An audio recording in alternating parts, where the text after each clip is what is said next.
ৰামে কৰন্ত যে খনে ইটো সৃষ্টি স্থিতি অন্ত বুলয়তে খনে মাধৱক ভগৱন্ত ব্ৰহ্ম ভগৱন্ত পৰমাত্মা এক তত্ত্ব একৰেখে তিনি নাম লক্ষণ ভেদত তিনিজন বেলেগ বেলেগ নহয় একেজনে মাত্ৰ লক্ষণবিলাকতহে ভেদটো আছে ৰামে নপাৱে ইন্দ্ৰিয় হবে যাহাৰ ওচৰ যিটো নোহে মন বুদ্ধি বিষয় গোচৰ যেন ফিৰিঙতি ছয় বহনীৰ বজাই নকৰৈ প্ৰকাশ সিটো বহনিক দুনাই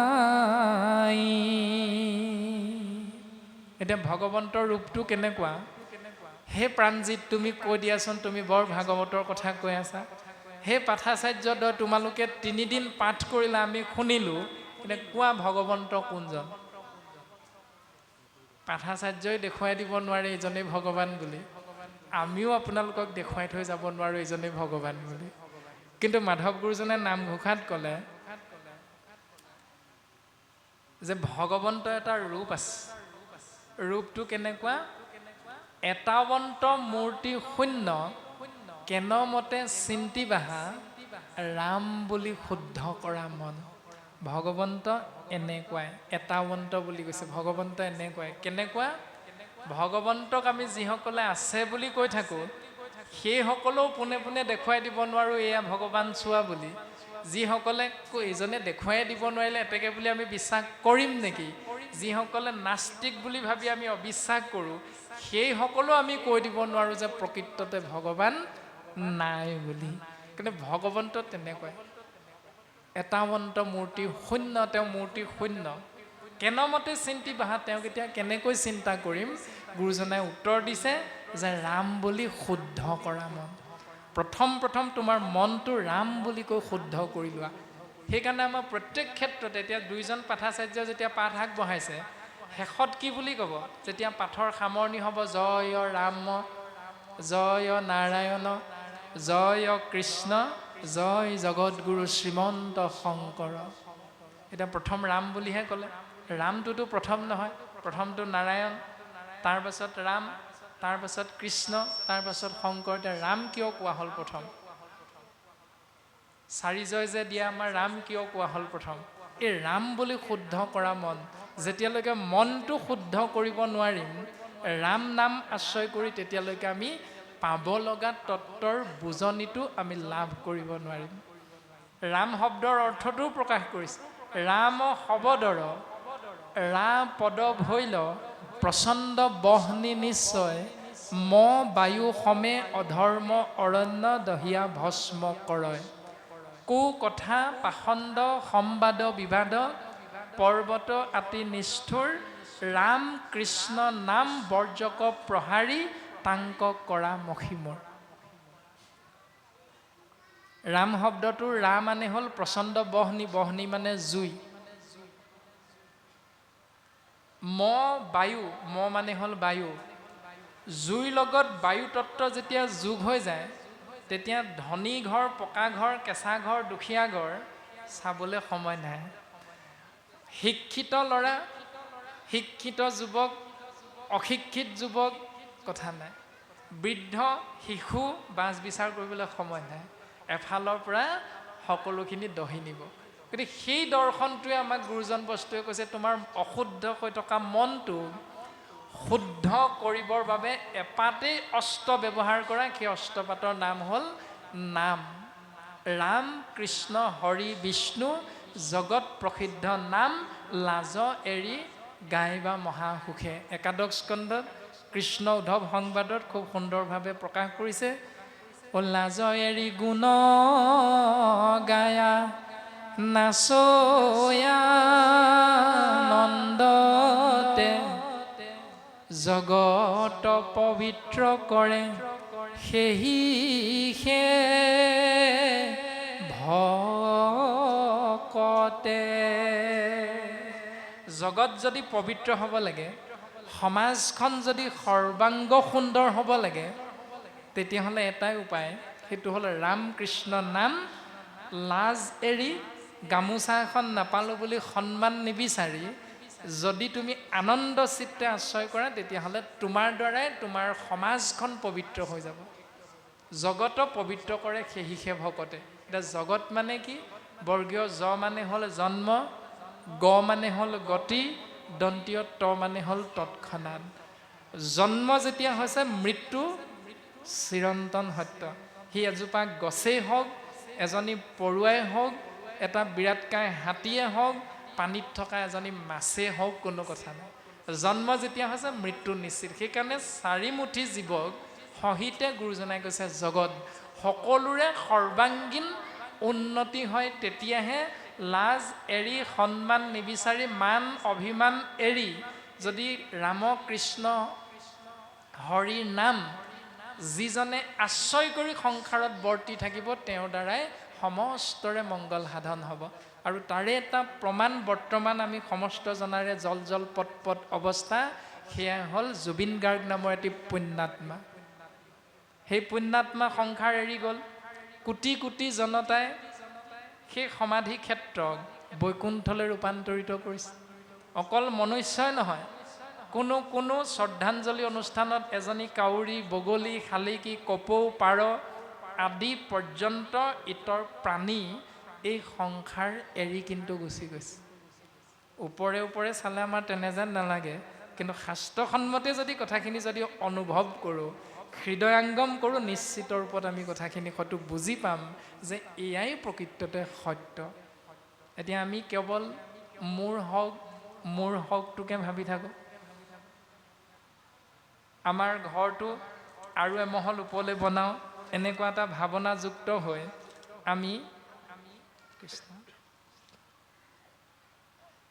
কৃষ্ণ আমি কেৱল এই সংসাৰত সুখৰ পাছত দৌৰি ফুৰোঁ আৰু পাওঁ মাথো দুখৰ উপৰি দুখ। What has man profited if he shall gain the whole world but lost his own soul. Soul মানে হ'ল আত্মা। এজন মনুষ্যৰ কি লাভ হ'ব সমস্তখিনি গৰাকী হোৱাৰ পাছতো যদিহে তেওঁ নিজৰ আত্মাটোকে হেৰুৱায়। দুখ কৰি ধন ধান আৰ যে যতমানে কৃষ্ণে এৰিলাতে তাংক খাইবে খবে আনে। তেজক পানী কৰি, হাড়ক মাটি কৰি আপুনি আমি যিমান বেংক বেলেঞ্চ বঢ়াই বঢ়াই গৈ আছোঁ, কৃষ্ণ তত্ত্ব হৰিৰ এৰাৰ লগে লগে সেইখিনি আনৰ হাতলৈ গুচি যায়। এইটোৱে সঁচা কথা, প্ৰত্যেকেই জানো। জনাৰ পাছতো কিন্তু সদায় সেইটোৰ পাছতে দৌৰি ফুৰোঁ।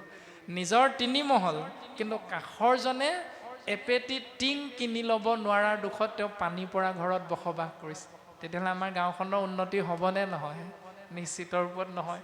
চৰকাৰেও আঁচনিখন ঠিকেই দিছে দুখীয়াজনক ঘৰ এটা এটা, কিন্তু আপুনি মই ৱাৰ্ড মেম্বাৰ হৈ, পঞ্চায়তৰ সভাপতি হৈ পাব লগাজনৰ নামটো কাটি দিওঁ 500 টকা 200 টকা টেবুলৰ তলে নিদিয়াৰ কাৰণে। গতিকে আমাৰ ধৰ্ম আৰু কৰ্ম শাস্ত্ৰসন্মতে হৈছে নাই বাস্তৱ পৃথিৱীখনত, আমি চিন্তা কৰাটো অতিভৱ প্ৰয়োজন। যিজন পিতৃয়ে হোটেলত চাহকাপ খাবলৈ লওঁতে 10 টকীয়া ৰসগোল্লাটো লৈ ঘৰত থকা সন্তানটোৰ মুখখন মনলৈ আহি যায় যে মই 10 টকীয়া মিঠাইটোৱে চাহকাপ খাম হয়, কিন্তু সন্তানটোৱে যে ৰসগোল্লাটো খাবলৈ পোৱা নাই, সেই বুলি ৰসগোল্লাটো সন্তানটোলৈ আনি খালী লাল চাহকাপ খাই সন্তানৰ সুখ হওক। তেজক পানী কৰি, হাড়ক মাটি কৰি পিতৃয়ে ধন ঘটে আৰু সেই পিতৃয়ে যিটো চোলা পিন্ধি যায় সেই চোলাটো কিন্তু বহু ঠাইত হয়তো ফিচিকি থাকে, ফটা থাকে। মাতৃগৰাকীয়ে যেনে তেনে যোৰা টাপলি মাৰি চিলাই দিয়ে আৰু সিমান দুখ কষ্ট কৰি উপাৰ্জন কৰা ধনেৰে যিযোৰ কাপোৰ আমি সন্তানে পিন্ধো সেই কাপোৰযোৰ কিন্তু অৰ্ধ উলংগ হৈ সাম্প্ৰতিক সময়ত আপুনি মই সন্তানে মোবাইলত ৰিলছ বনাবলৈ কিন্তু বেয়া নাপাওঁ। ধৰ্ম কোনটো, কৰ্ম কোনটো? ভাগৱতে আমাক শিকাইছে কি? 3 দিনীয়া কাৰ্যসূচীত জীয়ৰী বোৱাৰী প্ৰত্যেকে আমি এইখিনি কাণেৰে শুনাৰ পাছত আমি আমাৰ সন্তানক শিকামগৈ কি? ঋষভ প্ৰভু পঞ্চম স্কন্ধত তেওঁৰ 100জন পুত্ৰক একেলগে ইমান এটি সুন্দৰ উপদেশ দিছে, 25টা উপায় প্ৰদান কৰিছে। একদিনা ভগৱন্তে পুত্ৰসকলক লগত লৈ ব্ৰহ্মাৱৰ্ত দেশে পাছে প্ৰৱেশ ভৈলন্ত, যে ব্ৰহ্মাৱৰ্ত নামৰ এখন স্থানত গৈ প্ৰৱেশ কৰিছে আৰু প্ৰৱেশ কৰি তেওঁ প্ৰথম ঋষিমুনিসকলক প্ৰণাম কৰি সেই স্থানত প্ৰৱেশ কৰিছে। যিটো নিয়ম আমি প্ৰত্যেকে নামঘৰলৈ সোমাই আহোঁতে বাটচৰাৰ সন্মুখতে মূৰটো দুৱাই সেৱাভাগ কৰোঁ, সেইখিনিলৈকে ঠিকে আছে, শাস্ত্ৰৰ লগত মিলিছে। কিন্তু গৃহৰ মধ্যে যেতিয়া বোৱাৰীগৰাকীয়ে সন্তানটোক বিদ্যালয়ত থ'বলৈ যাম স্কুটিখন লৈ, তাৰ প্ৰাক মুহূৰ্তত আমি বোৱাৰীগৰাকীয়ে বাৰান্দাত বহি থকা শহুৰ দেউতাক আঙুলিটো টোৱাই যেতিয়া সন্তানটোক আমি কম, শুনটো ককা বাৰান্দাত বহি আছে, তুমি সেৱাভাগ কৰি লোৱা যোৱা, এইটো কিন্তু শাস্ত্ৰৰ লগত নিমিলা এটা নিয়ম। তাৰমানে নিয়মটো ওপৰে ওপৰে চালে শুদ্ধ যেনেই লাগে, কিন্তু বিষয়টো হ'ল যে ঋষভ প্ৰভুৱে ব্ৰহ্মাৱৰ্ত দেশত গৈ ঋষিমুনিসকলৰ সন্মুখত উপস্থিত হৈ পুত্ৰসকলক এবাৰো নকলে যে পুত্ৰ এওঁলোক ব্ৰহ্ম ঋষি, এওঁলোক দেৱ ঋষি, এওঁলোক ৰাজ ঋষি, এওঁলোকক তোমালোকে প্ৰণাম কৰাই বুলি নাই কোৱা। প্ৰথম ঋষভ প্ৰভুৱে নিজে ঈশ্বৰ হৈ ব্ৰাহ্মণক তেওঁ প্ৰথম সেৱাভাগ কৰি দেখুৱাইছে। অৰ্থাৎ উপদেশতকৈ আৰ্হিটো ভাল।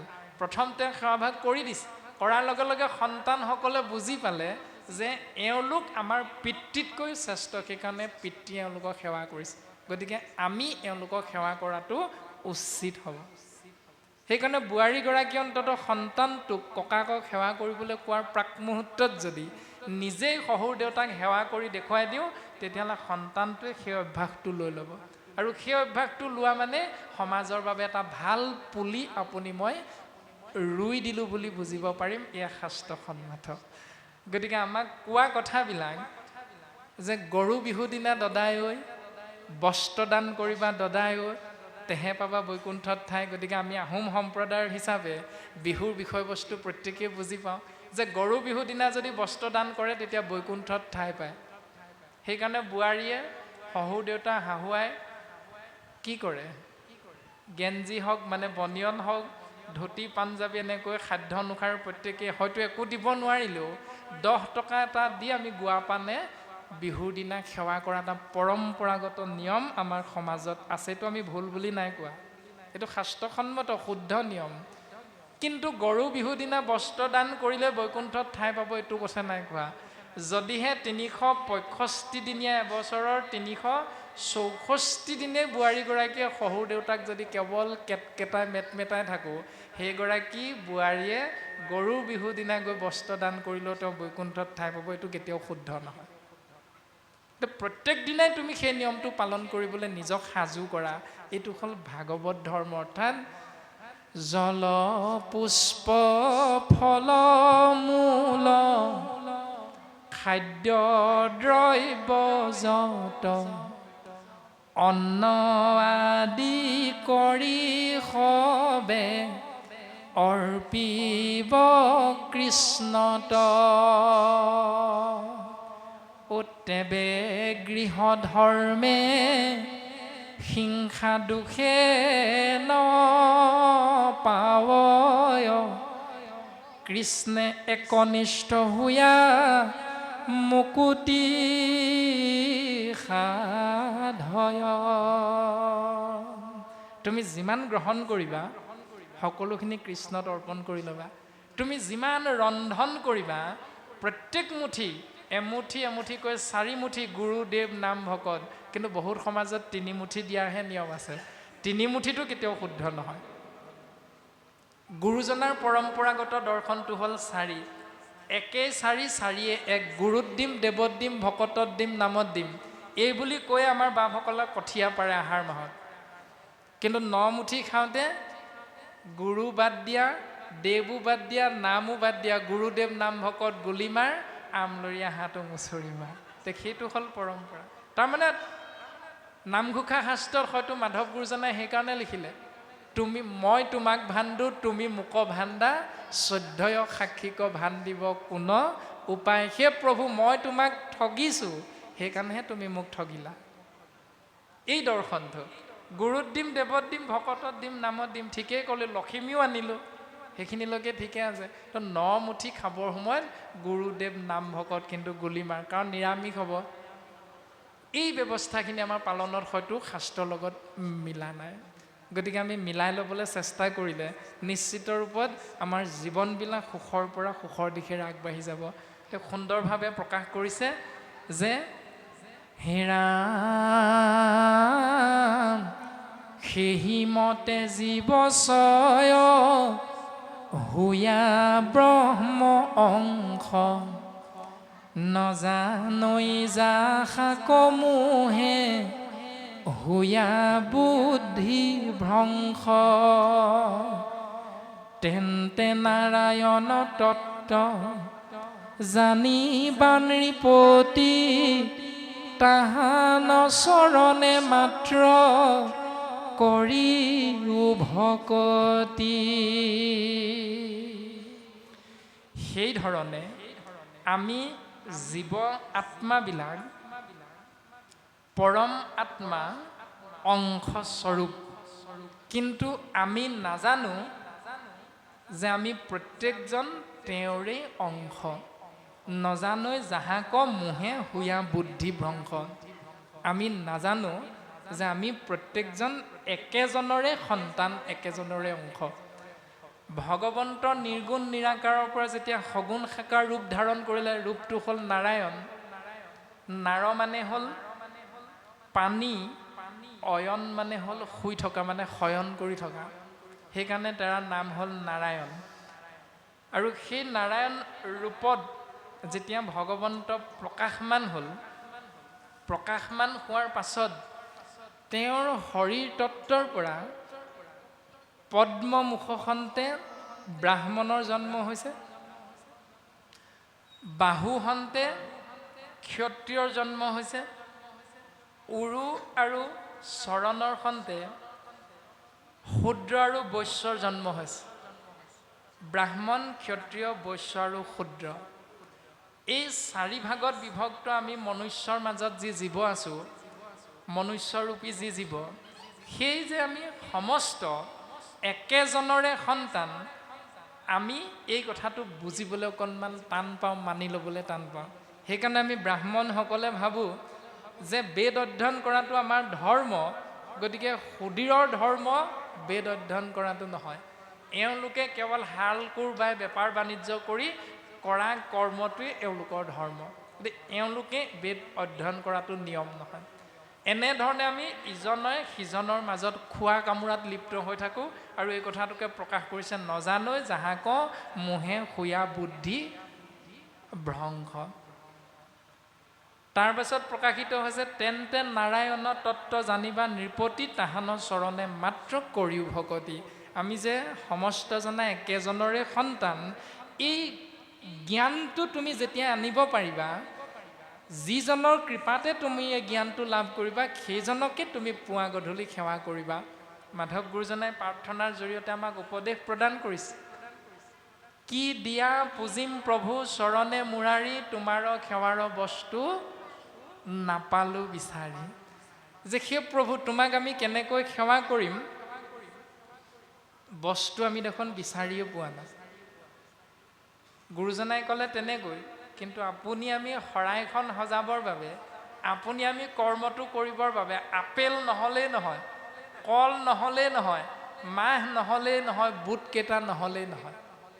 যদি শাস্ত্ৰই কৈছে তোমাৰ সেৱাৰ বস্তু নাপালোঁ বিচাৰি, তেতিয়াহ'লে আমি পালন কৰি আছোঁ তোমাৰ সেৱাৰ বস্তু পালোঁহে বিচাৰি। আমাৰ নিয়মটো হৈছে বিচাৰি পালোঁ, সেইকাৰণে কল নহ'লে নহ'ব দেই, লাগিবই। সেইকাৰণে আমি বস্তুটো বাধ্যতামূলক হিচাপে পালন কৰি থাকোঁ।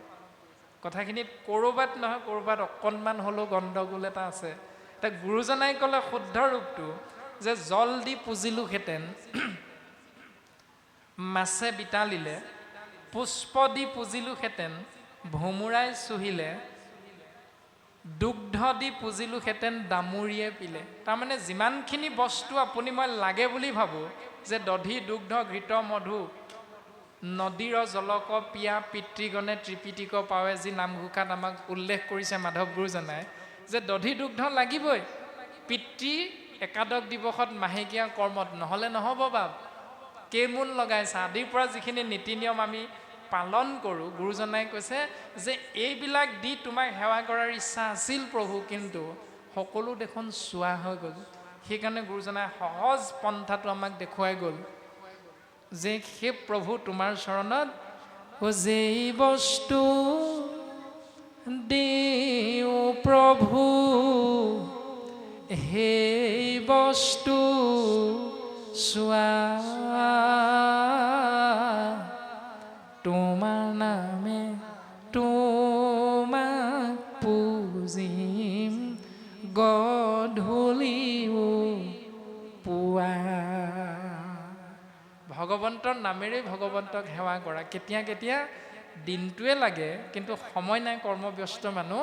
আমি নিয়ম এটা বান্ধি ল'লোঁ, ৰাতিপুৱা শুই উঠাৰ লগে লগে শৌচাচাৰ নিয়ম পালন কৰি গুৰুগৃহত সোমাম।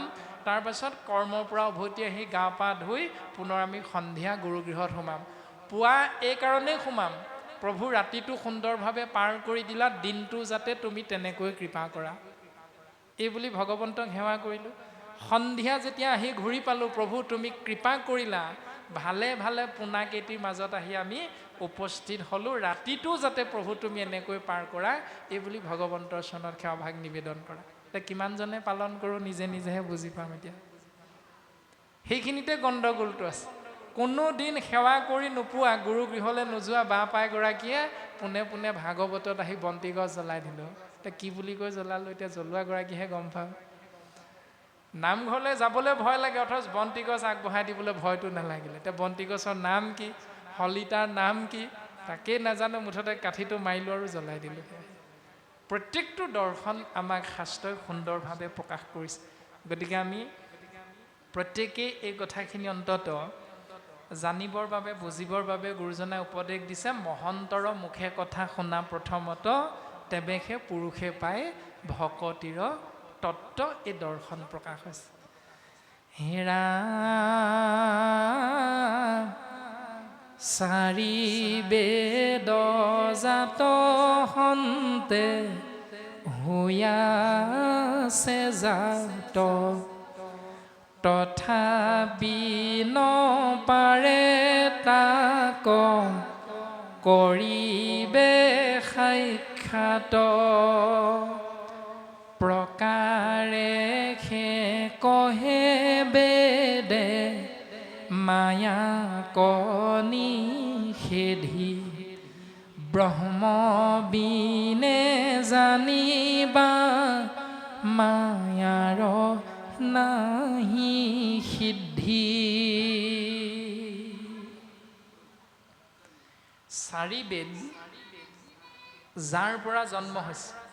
এতিয়া বেদ শব্দৰ অৰ্থ একেষাৰে আমি কৈ দিব পৰা নাযাব। বেদ মানে হ'ল জ্ঞান, বেদ মানে হ'ল শাস্ত্ৰ বা পুথি, বেদ মানে হ'ল জীৱতত্ত্ব। পোনে পোনে যদি চাওঁ, ভগৱন্তৰ নাকৰ নিশ্বাসত চাৰিখন পুথিৰ জন্ম হৈছিল, সেইকাৰণে বেদ মানে পুথি। ভগৱন্তৰ শৰীৰটোৰ পৰা ব্ৰাহ্মণ ক্ষত্ৰিয় বৈশ্য শূদ্ৰ চতুবৰ্ণৰ জন্ম হৈছিল, সেইকাৰণে বেদ মানে হ'ল জীৱতত্ত্ব। আমি তোমাৰেহে অংশ, আমি যত জীৱ তোমাৰেহে অংশ। আৰু ব্যাসদেৱৰ দ্বাৰা যেতিয়া প্ৰকাশিত হৈছে, সেইকাৰণে বেদ মানে হ'ল জ্ঞান ৰূপ প্ৰকাশ। এতিয়া ইয়াত প্ৰকাশ কৰিছে যে চাৰি বেদ জাত হন্তে, হুয়া আছে জাত, তথাপি নপাৰে তাক কৰিবে সাক্ষাৎ। যদি ভাগৱতক আমি পঞ্চম বেদ হিচাপে চিন্তা কৰোঁ, নামঘোষা শাস্ত্ৰত গুৰুজনাই কৈছে সমস্ত বেদান্ত সাৰ মহাভাগৱত শাস্ত্ৰ ইহাৰ অমৃত ৰস পায় পৰম সন্তোষে পাণ কৰিলে যিজনে তাৰ অন্যত্ৰ ৰসত ৰতি নাই। সমস্ত বেদৰ সাৰ হ'ল মহাভাগৱত। সেইকাৰণে ভাগৱত হ'ল পঞ্চম বেদ তত্ত্ব, মানে সকলোতকৈ শ্ৰেষ্ঠ হ'ল ভাগৱত। গতিকে বেদেও শাস্ত্ৰ হিচাপে চালে বেদেও যাৰ কথা কৈ কৈ শেষ কৰিব পৰা নাই। জন্ম ভগৱন্তৰ পৰা হৈছে যদিও শাস্ত্ৰয়ো ভগৱন্তৰ এক নিশ্চিত ৰূপটো আমাক দিব পৰা নাই। আৰু আমি জীৱ বুলি বুজি পোৱাৰ পাছত আমি জীৱয়ো ভগৱন্তৰ কথাকে দিনে ৰাতিয়ে কৈ থকাৰ পাছতো আমি কোনেও ভগৱন্ত এয়াই চোৱা বুলি দেখুৱাইও দিব নোৱাৰোঁ।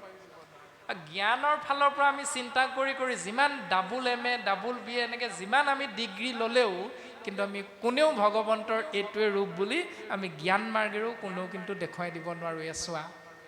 কাৰণ শাস্ত্ৰই কৈছে নালাগে ভক্তিত দেৱ দ্বিজ ঋষি শুইব, নেলাগে সম্ভৃত শাস্ত্ৰ বিস্তৰ জানিব, তপ জপ তীৰ্থ ব্ৰত সবে বিৰম্বন, কেৱল ভক্তিত তুষ্ট সুন্ত নাৰায়ণ। এতিয়া ভক্তি মানে ভজ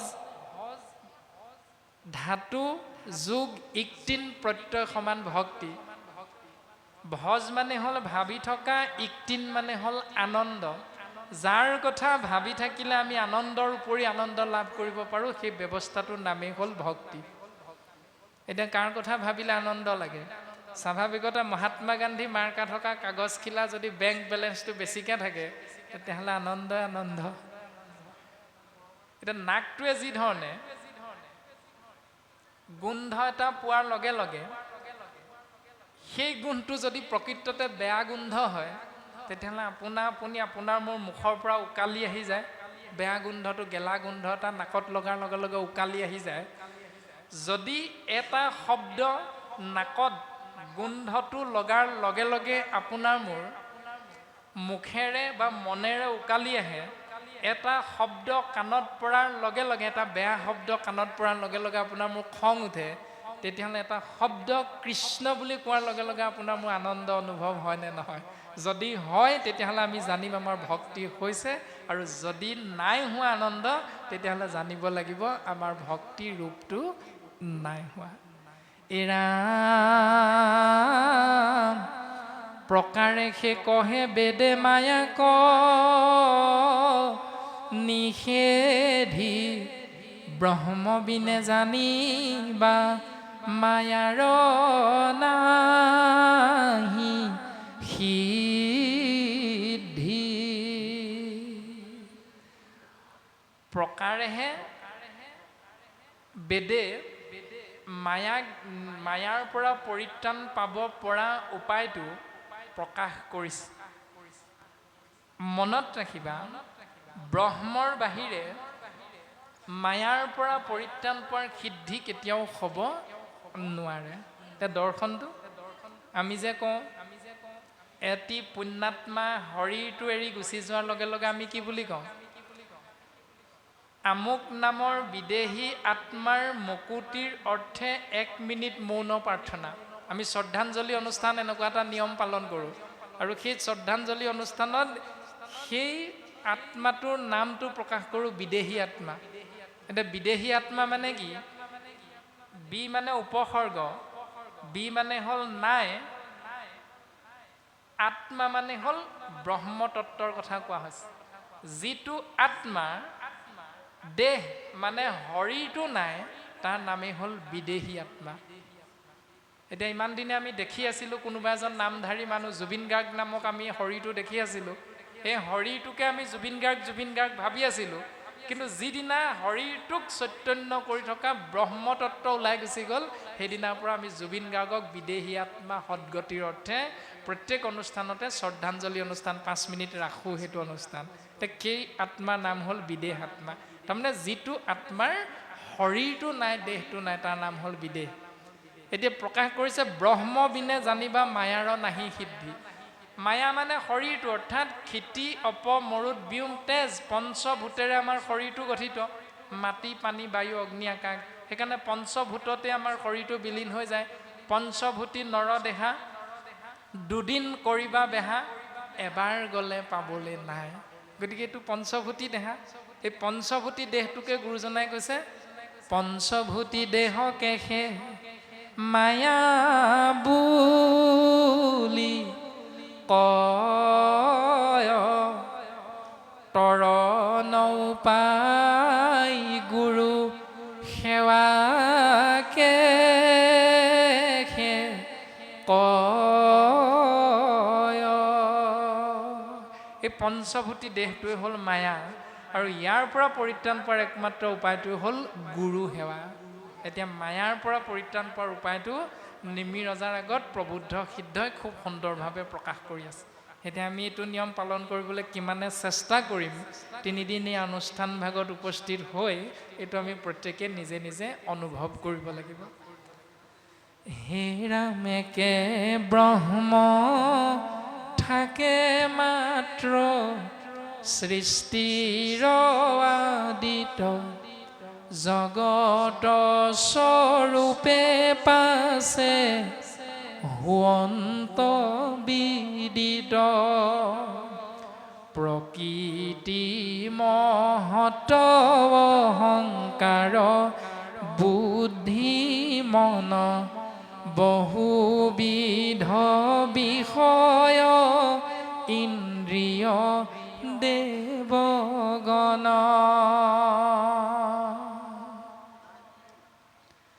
এক ব্ৰহ্মৰূপত সৃষ্টিৰ আদিতে আছিল, সৃষ্টি থাকোঁতেও আছে, সৃষ্টি নাথাকোঁতেও থাকিব। অৰ্থাৎ আপোনাৰহঁতৰ এই গাঁওখনত যিভাগ নামঘৰ নিৰ্মাণ কৰা এই মাটিডোখৰ নামঘৰ ভাগ নিৰ্মাণ কৰা আগত এই মাটিডোখৰ ইয়াত আছিল নে নাছিল? নিশ্চিত ৰূপত আছিল। আৰু এই মাটিডোখৰ থকাৰ পাছতো বহুকেইজন ব্যক্তি এই সংসাৰ এৰি গুচি যোৱাৰ পাছতো এই মাটিডোখৰ ইয়াতে আছে। আৰু আপোনাৰ মোৰ গাঁওখন প্ৰত্যেকজন ব্যক্তি এই গাঁওখন এৰি আমি পৰলোকলৈ গমন কৰাৰ পাছতো এই মাটিডোখৰ এই জেগাত এনেকৈ থাকি যাব। সেই ঠিক তেনেধৰণে পৰম আত্মা কৃষ্ণ তত্ত্বও এই সংসাৰত আদিতে আছিল, একো নাথাকোঁতেও, সকলো থাকোঁতেও আছে আৰু সকলো নাথাকোঁতেও কেৱল থাকি যাব তেওঁহে। এই দৰ্শনটো প্ৰকাশিত হৈছে।